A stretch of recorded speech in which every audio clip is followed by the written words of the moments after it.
এক সময় আরব অঞ্চলে একটি শক্তিশালী জাতি বসবাস করত, যাদেরকে বলা হতো কওমে আদ। তাদের মতো শক্তিশালী জাতি আগে খুবই কমই দেখা যেত। তারা ছিল লম্বা, বলবান, দীর্ঘদিন বেঁচে থাকতে পারত।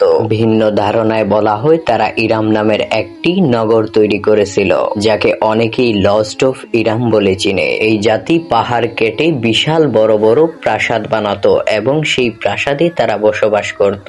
আল্লাহ তাদেরকে প্রচুর সম্পদ, শক্তি, সুবিধা দিয়েছিলেন, কিন্তু তারা ধীরে ধীরে সঠিক পথ থেকে সরে গিয়ে মূর্তি পূজা শুরু করে দেয়। তখন আল্লাহ তাদেরকে সঠিক পথে ফিরিয়ে আনার জন্য পাঠান হযরত দাউদ আলাইহিসসালামকে। তিনি তাদেরকে এক আল্লাহর ইবাদত করতে বলেন, কিন্তু অধিকাংশ মানুষই ওনার কথা শুনেনি। তারা নিজের শক্তির উপর অনেক গর্ব করত। তারা ভাবতো তাদেরকে কেউই কিছু করতে পারবে না। শেষ পর্যন্ত তাদের অবাধ্যতার কারণে আল্লাহ তাআলা তাদের উপর কঠিন শাস্তি প্রদান করেন। প্রবল ঝড় ও বাতাসের মধ্যে পুরো জাতিকে ধ্বংস করে দেন। তখন তাদের শক্তি কোনো কাজেই আসেনি।